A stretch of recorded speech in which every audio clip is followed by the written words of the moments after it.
Well, welcome to Wyoming Armory, right here in the heart and soul of vintage American firearms, Cody, Wyoming. And today we're starting on what I think will be just a fascinating restoration project. You see, we've got a Colt Lightning medium frame, Deluxe checkered pistol grip, I believe case hardened receiver in 4440. This is a dandy rifle mechanically. The wood's in great shape, but at some point in the past, and I'm not sure exactly how, all the metal finish has been lost off of this rifle, and it almost looks chemical. So it's a great candidate for restoration. This was a beautiful rifle at one time, and mechanically it's in fantastic condition, has a really good bore, be an excellent shooter, I'm sure.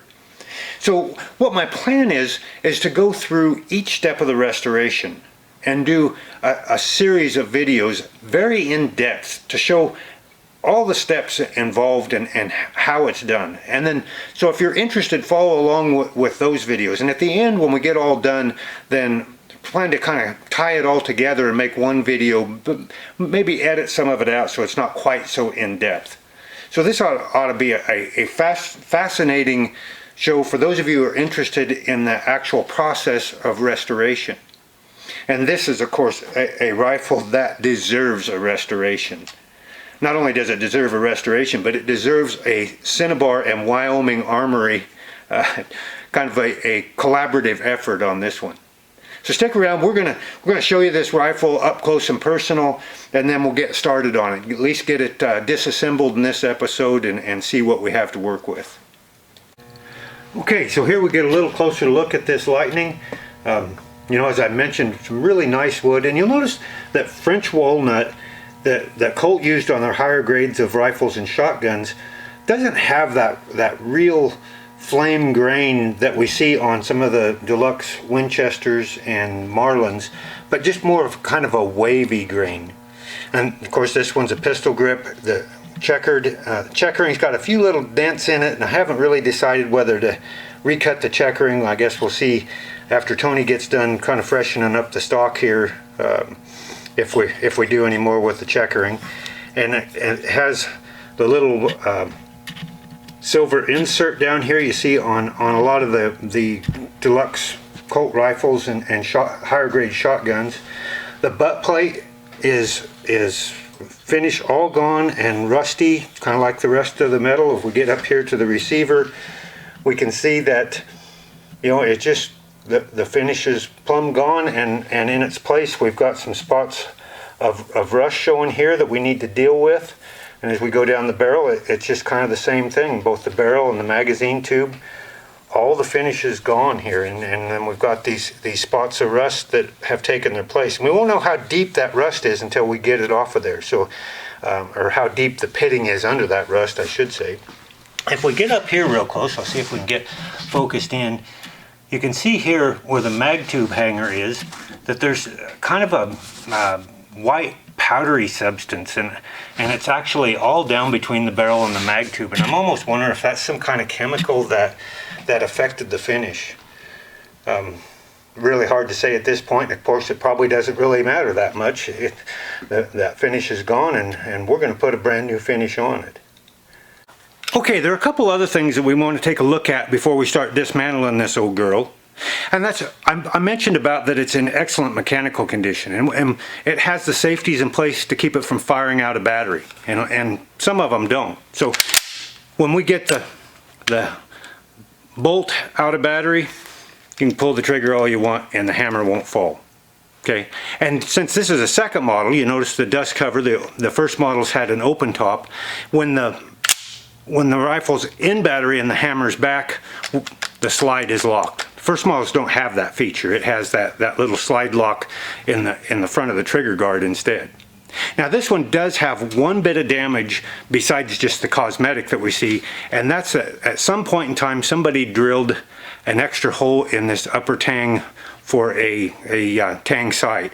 And not only did they drill it, but they drilled it off center. So we're going to have to do a little work, fill that up before we refinish this old girl. Now, one of the things that really is interesting is that if we pull the slide back, if you look up here in front the area on the magazine tube that was protected, that bluing is that beautiful, deep, lustrous, high polished Colt blue, undamaged like it was brand new. So again, a mystery about why this finish was removed everywhere else. Again, kind of points to some kind of chemical that reacted with the finish on this old girl. So okay, let's get it apart and see what we're up against. All right, so the first thing we're going to do is get this buttstock off of here, and in the process, let's just go ahead and get this butt plate off. And I don't know for sure, and I'm hoping maybe we can figure it out when we get it off, whether on a color case hardened rifle, like I believe this one is, whether the butt plate was color case hardened or blued. Now there's some of that gritty white stuff that I kind of suspect had something to do with our finish loss. Boy, it's all over underneath that butt plate too. I'll be darned. Just amazing that it's affected the metal finish so much and seems to have not affected the wood finish at all.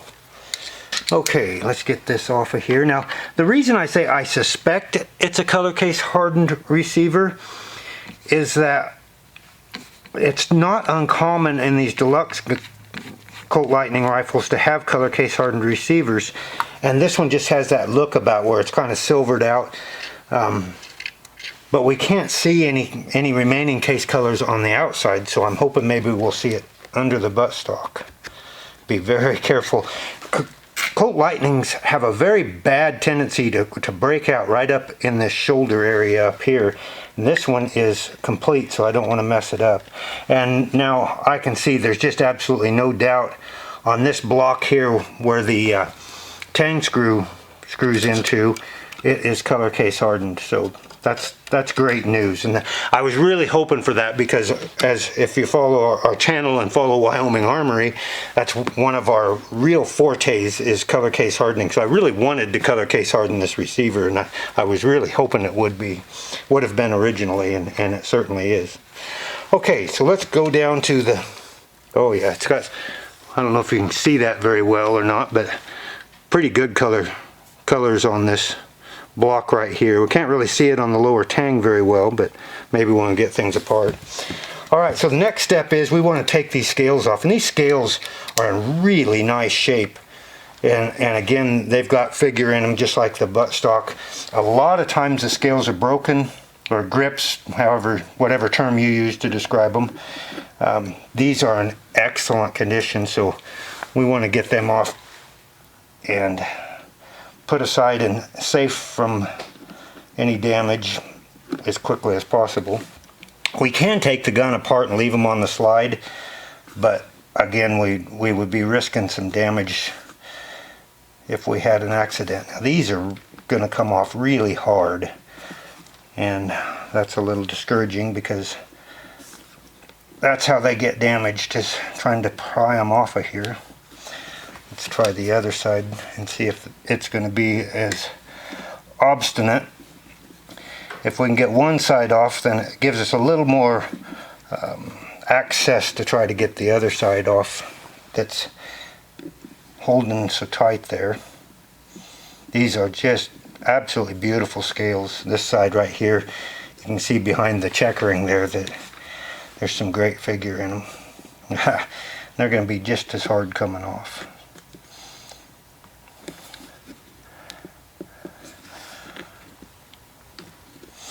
I may shut the camera off here for a little bit just to work on these, because I hate when the camera's rolling, we run into something like this and I get in a hurry, and this isn't something I want to get in a hurry about.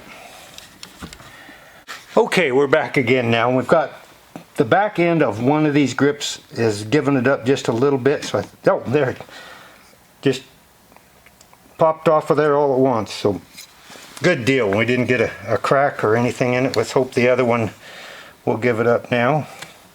Oh yeah, there we go. Great. Those are in just beautiful condition.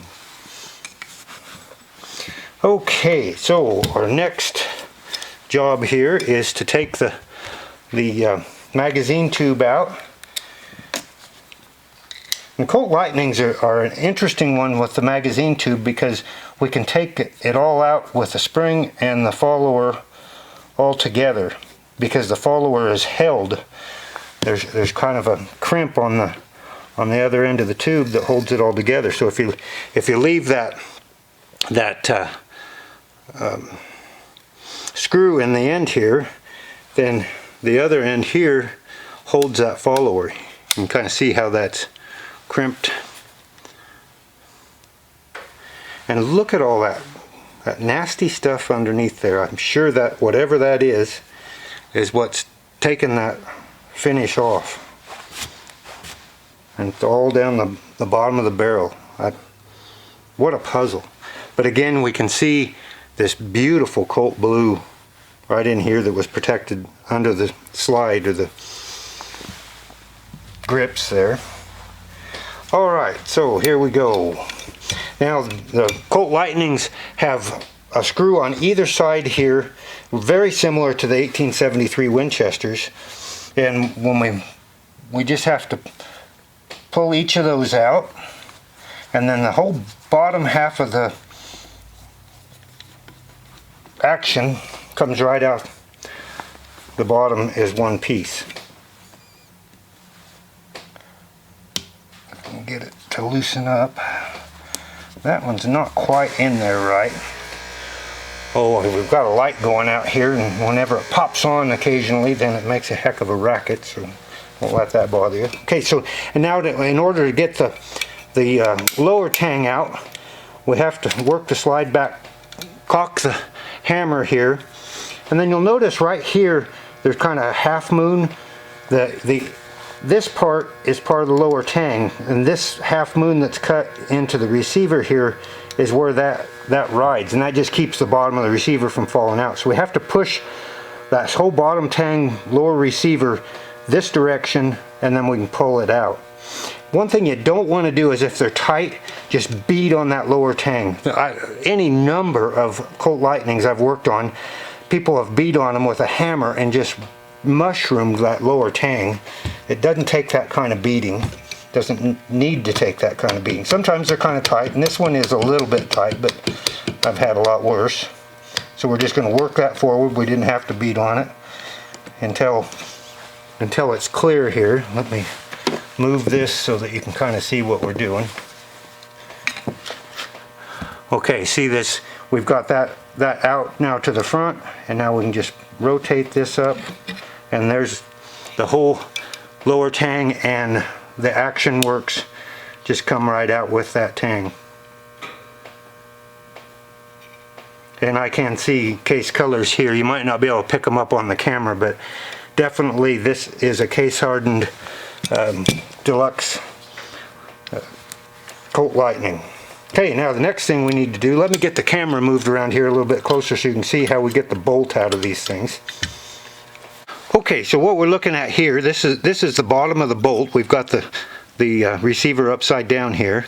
These are the locking blocks right here, and then if you look down in here, there's a pin that goes through and connects the locking blocks with the bolt. So if we slide this bolt all the way back, there's an access hole here where we can get a punch, and we can just push that pin out the other side where there's a little bigger hole on this side.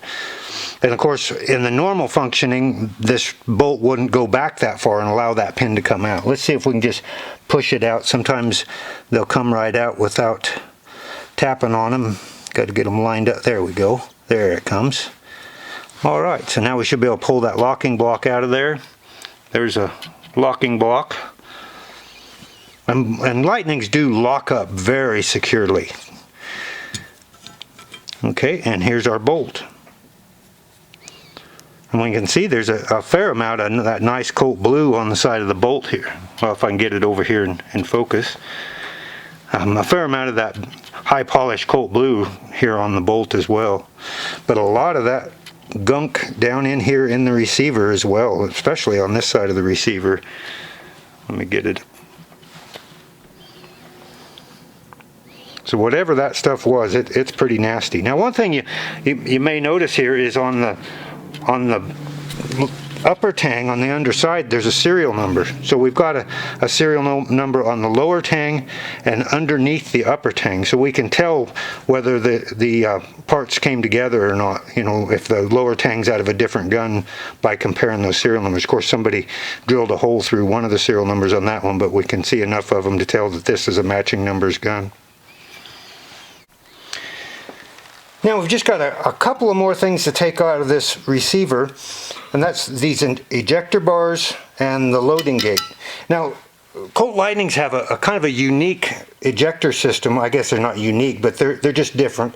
Instead of like most of the lever actions where the ejector is on the bolt, these have these bars that are held in with screws along the sides. So there's just a bar back here, and when the bolt retracts the shell out of here, then it's got an extractor just like you see on most other bolt action type rifles or slide actions, and it pulls it out, hits those bars, and those bars flip that cartridge out of there, or that spent shell.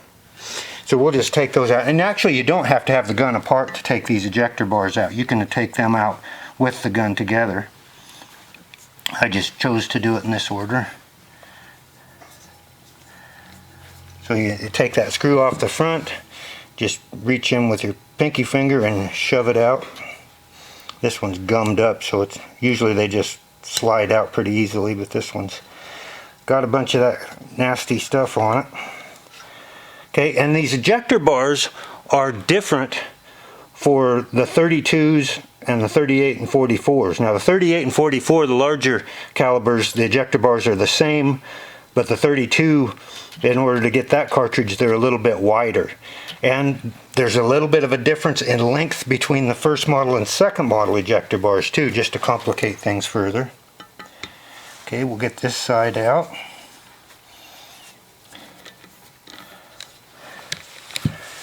If it'll come out. Oh boy, it's really tight. Might have to get a little coil in there to get that one out. We'll go ahead and take this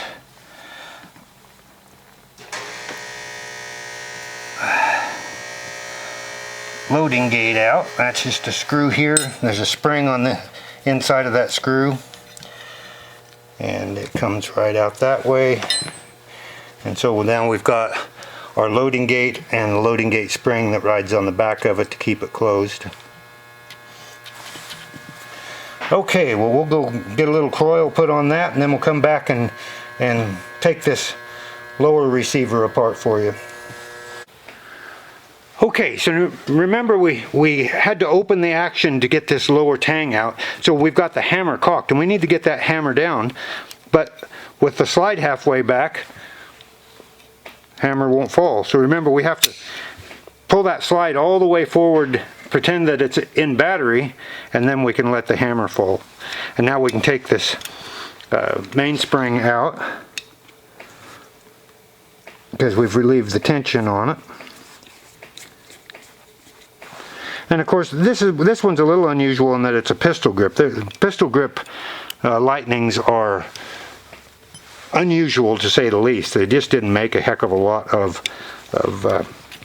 Deluxe pistol grip Lightnings out there. Okay, we'll go ahead and take the trigger spring out as well, since we've got everything opened up here. And that spring may... oh no, sometimes they kind of glue themselves in there.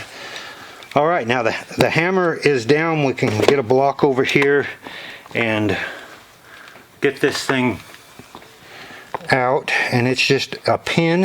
Hopefully it'll drive out fairly easily. Oh yeah, I think it's going to. I almost pushed it out by hand. Okay, there it comes, and the pin to go with it. And now we've got a screw on either side here that hold in the carrier. So let's get that out of there. We're going to need a little different tip for that.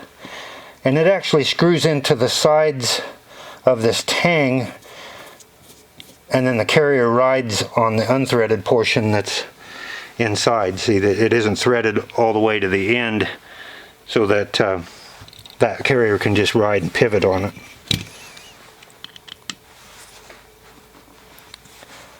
Okay. It's really not rocket science to get one of these Lightnings apart. Getting them back together is a little bit more tricky, and when we get to the end of this project, we'll get to that. All right, now we've got what we call the magazine stop. You see this sticking up here on this end here. That's the one end of it. The other end rides back here, and actually the hammer controls that magazine stop, and it's kind of an intricate setup. That's too big. We'll go to a little smaller, and we're just going to drive this, and it's going to come out by hand, that pin. And then we'll go ahead and drive the trigger pin out as well, and it's not going to come out quite as easily.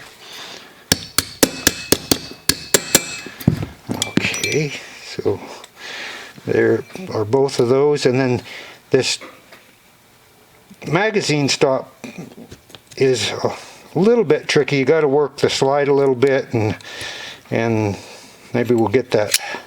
There we go. And then it'll kind of rotate out of there. Of course, the trigger gets in the way a little bit, and when you've got a bunch of gunk build up over the years in there, it makes it a little more difficult as well. But we will get it out of there, I promise. Oh, there we go. So there's our magazine stop, and really a kind of a complex way that these things are timed. Everything's timed off of these notches on the back end here, and how the hammer rides in there. You see there's a little pin on each side of this hammer, if I can get it out here where you can see it. And so the way that all rides together is how this is timed, how this rides up and down, which times the whole action. Now we can get our trigger out of there, and the slide comes right out. And now it's down to, that's the bare lower tang now. So let's take a look at another kind of an interesting safety that's built into these Lightnings that keeps them from firing out of battery. Now, of course, this is the bolt here. These are the locking blocks. So when it's in battery, these locking blocks fall in to the receiver like this, and we've got a very positive lock up there. Now notice what happens when I push on the back of the firing pin. See, there's a little piece that comes out the bottom there. So when the locking blocks are up, that is a firing pin block. So we can push all we want, or we can drop a hammer on it, and it will not push that firing pin forward. Now, one of the things you have to be careful of is that a lot of these Lightnings are missing this piece.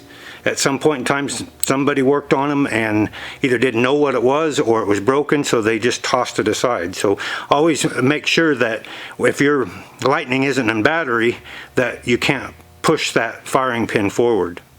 So we've got a lock on the hammer to keep it from falling when it's out of battery, and then we've got a block on the firing pin as well. So if you've seen my videos where I've slam fired these Lightnings, that's why they're safe to slam fire. If they're in good working condition, they cannot fire out of battery. And there's that little firing pin block. Now, if you're missing yours, don't despair, because my good friend Sam Simmons down in Pocahontas, Arkansas, is reproducing these and selling them on both eBay and Gunbrokers. So, and several of these other Lightning parts. For a long time, you couldn't get reproduction Lightning parts. So, it's a real benefit that Sam's reproducing these, and parts for other obsolete firearms as well. Now, so here we are. This is a Deluxe Colt Lightning taken down to its very finest parts. And yes, the first time you take one apart, it can be a little intimidating. I was really lucky in that the first time I took one apart, my dear friend Eldon Penner, who's just a legendary Colt Lightning gunsmith, walked me through the whole process. And Eldon, he's 86 years young, and I just spent a couple days with him down in Reno, and he's still working on a couple of projects, but just kind of getting to the point where he's almost ready to hang up his gunsmithing screwdrivers. Okay, so before we start cleaning up and polishing these parts, we've still got a couple of questions. Remember I talked about looks like this receiver and lower tang are color case hardened, and I wasn't sure about the butt plate here. So we'll do the age-old test. We'll see if a file cuts it. And yep, it surely does. So we're going to have a blued butt plate here. To be period correct, we're going to go through a rust blue, which makes me a little nervous. Some of these butt plates are hard to rust blue at times. Okay, let's see this. We think that this lower receiver is case hardened. Oh no, there's no question about it. Just that file just skates off of it. Let's see, we'll hit this lower tang here. Same thing, you could hear that. I'm sure it just absolutely skates, doesn't cut in the slightest. So the first thing we've got to do, and maybe this is a good stopping point for the next episode, is we've got to take these case hardened parts, and of course we know the hammer and trigger are case hardened because they were on all Lightnings. We're going to have to take these out to the kilns and heat them up and soften them up, because it's almost impossible, or it is impossible, to really polish the surfaces on parts that we can't even run a file on and cut any material. So we'll heat these up out there, soften them up a little bit, then we'll come back and we'll show you an extremely important episode next on this project, and that's how to properly polish your gun parts in preparation for the final finish, either bluing, whether it's caustic blue or rust blue or charcoal blue or color case hardening. And there are some really important steps to take, and some important tricks to learn about polishing parts and how to do it properly, because it's really easy to screw it up and make a mess out of it, and then you got to pay somebody a lot of money to come back and fix it, or you just have a gun that looks horrible. You might as well have just taken it to the buffing wheel. We'll make sure and check back from time to time as we work our way through this restoration project. I think it's just going to be a dandy. And if this thing turns out as good as I'm hoping, boy, I'm going to be off the hook for anniversary, birthday, and Christmas for my wife, the Colt collector. Well, thanks for joining us. Until next time, happy trails from Wyoming Armory and Cody, Wyoming.